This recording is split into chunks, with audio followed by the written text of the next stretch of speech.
Bem, pessoas, dando continuidade às civilizações abordadas nessa aula, a gente viu o Império Bizantino. Esse vídeo vai ser um pouco mais curto em relação à civilização islâmica.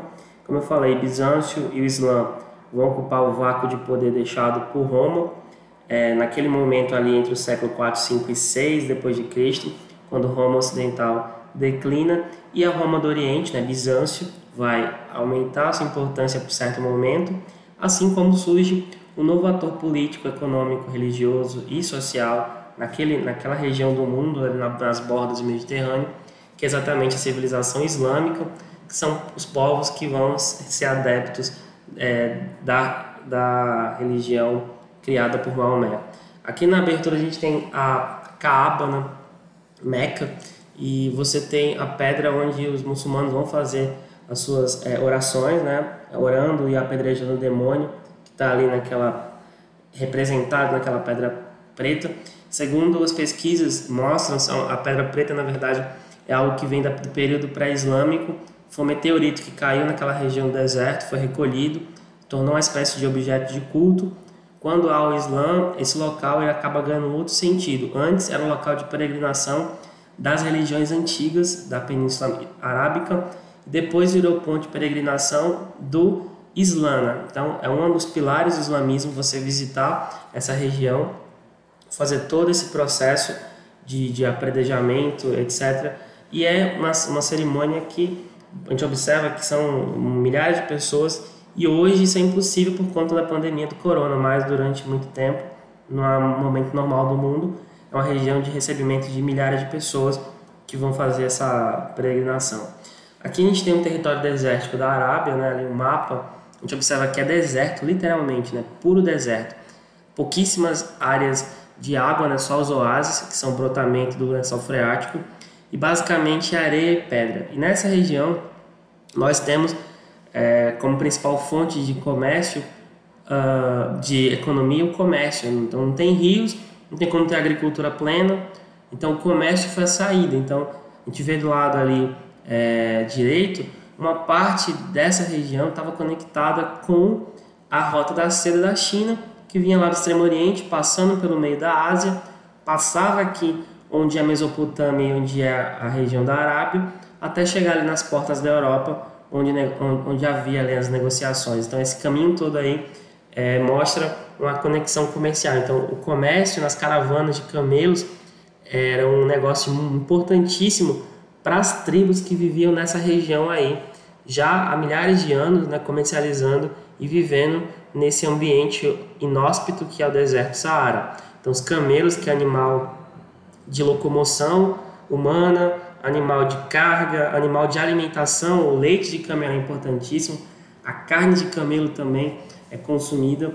Então é um animal que resiste muito tempo sem água, tanto é que ele vive a partir da água que consome nas paradas, ao redor dos oásis. Você tem a criação de vilas ao longo da história do mundo árabe, e aí você tem aí uma relação muito profunda com a cultura árabe muçulmana nessa região, com a figura do camelo, que era o grande elemento dessas caravanas que reuniam dezenas aí de pessoas que faziam comércio de uma série de produtos, especiarias, tecidos e por aí vai. Então é importantíssimo essa figura aí para a conquista e domínio do território do deserto do Saara e regiões, Então o islamismo ele vai ser a base de uma civilização que vai se desenvolver a partir do século VI, mas que já tem ali alguns elementos anteriores, várias regiões. Ali é uma região de passagem de vários povos, uma região de povos semitas. Você tem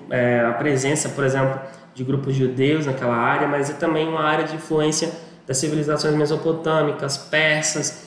Roma também tem certa influência ali, mas de modo geral, na parte da península, a gente tem uma vida muito diferente. Então, o islamismo vai ser uma religião que surge ali, monoteísta, de influência judaica e cristã, vai ter uma cópia, basicamente, especialmente do judaísmo e do cristianismo, mas também do zoroastrismo, o princípio do bem e do mal, e ela foi fundada no século VII por Maomé, onde hoje é a Arábia Saudita. Esse símbolo que vocês estão vendo aí, que vão ver ao longo dos slides, é a frase Allahu Akbar, Deus é grande, né? Que é ela está estilizada e é um dos versos do Alcorão. Então Maomé, que está presente aí nessa imagem, pregando, né?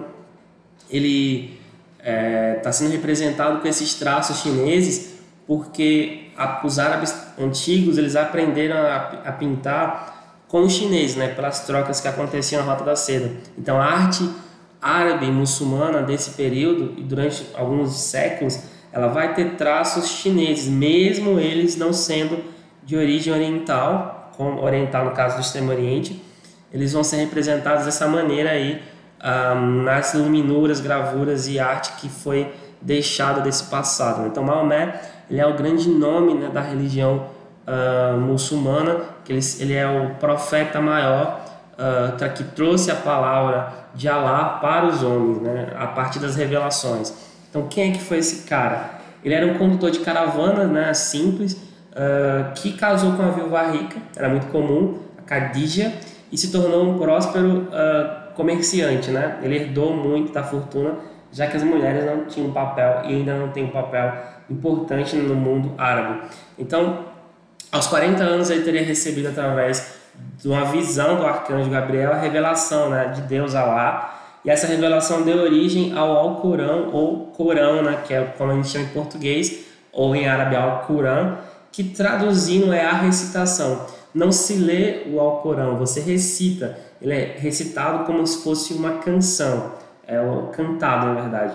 Então essa visão juntava tradições animistas dos povos que moravam ali, por exemplo, a Kaaba, que é algo que já existia antes do islamismo, e criou a partir do islamismo e copiou também coisas do cristianismo, né? Então ele começou a ter essas revelações ao longo da vida e passou a pregar sobre isso e passou a ser perseguido porque as elites da região viam que essa nova forma de interpretar o mundo poderia ser danosa para elas. Então ele foge para Medina e lá reúne, que é outra cidade, né? Na realidade a gente usa o termo cidade, mas basicamente uma vila. Meca e Medina eram vilas pequenas ao redor de oásis, e fugindo para lá reuniu seguidores e começa a guerrear contra as tribos rivais. E pouco a pouco ele começa a dominar a região, espalhando a fé muçulmana e obviamente também comandando a lógica comercial da região. E obviamente aí ganhando cada vez mais adeptos pela forma com que ele conseguiu convencer as pessoas a seguir essa nova perspectiva religiosa que veio para ele segundo a revelação, segundo consta a tradição muçulmana. Então, essa religião, ela tem preceitos básicos, né? A gente tem ali a imagem do Maomé já coberto, né? A partir do momento que ele é representado como profeta, ele não mostra mais o seu rosto. Aquela imagem representa o momento anterior a isso, aquela imagem que a gente viu. Então, normalmente, os muçulmanos eles não representam o rosto do Maomé, e quando ele aparece em alguma imagem, ele está com o rosto coberto, não pode ser revelado. E está com esse halo aí, mostrando aí a sua essência divina, né? Ele é tratado como um sujeito divinizado, na realidade. Então, o Alcorão ele reúne as revelações, a interpretação, que é a base da vivência do bom muçulmano. Para ser um bom muçulmano, tem que seguir o Alcorão. Então ele tem 5 pilares, 5 bases, né? Aceitar que só há um Deus, Alá, e que Maomé é o profeta principal. Rezar 5 vezes voltado para Meca. Então eles usam geralmente uma forma de indicação, hoje com bússola, etc, GPS, onde Meca, para nós aqui no norte do Brasil, ela está na direção subindo levemente à direita, né? Então ela está mais, a leste, no caso à direita. Então a gente tem que rezar com o rosto voltado para lá 5 vezes por dia, ao amanhecer, de manhã na hora do almoço, de tarde antes de dormir. Ajudar os mais necessitados, os mais pobres, dar esmolas, fazer a benevolência, né? Ser um bom cidadão que colabora e que ajude os mais pobres, necessitados. Jejuar no Ramadã, que é o equivalente ali a setembro, outubro, o mês inteiro de jejum. Do nascer do dia até o pôr do sol não se come, só se come de noite e não se faz nenhum tipo de ato sexual.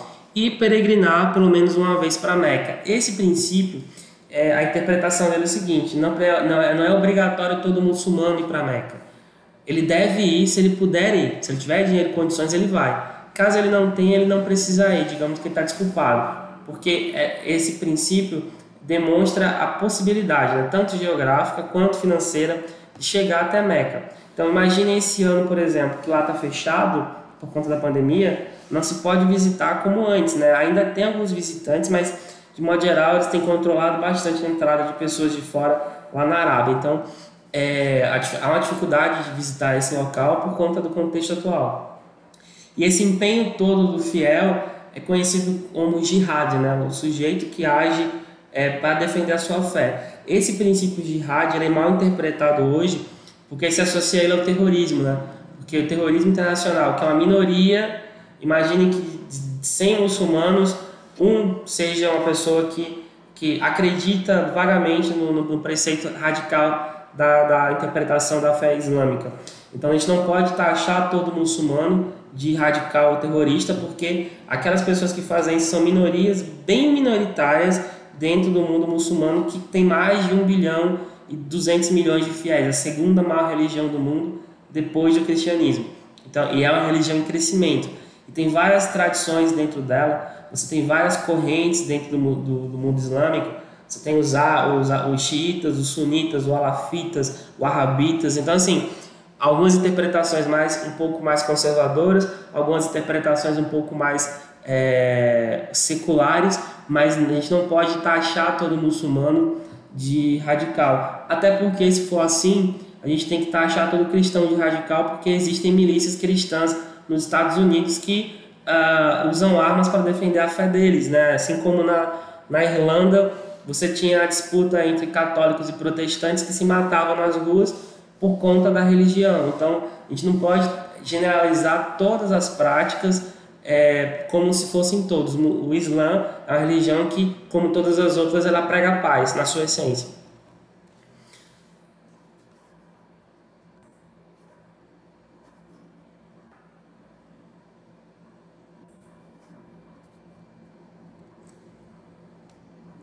Então, eu recomendo que lá no slide, quando você assistir, tem essa imagem aí, a gente está vendo o print na tela, né?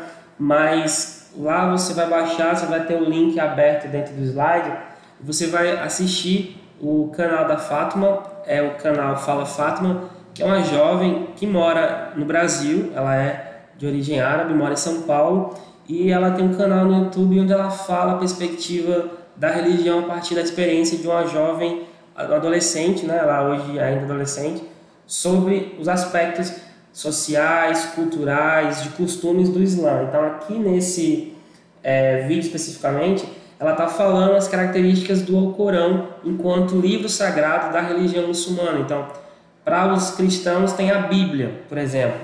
Para os hindus tem os Vedas. Para o muçulmano é o Alcorão, que tem muita coisa que é similar aos livros judaicos e cristãos.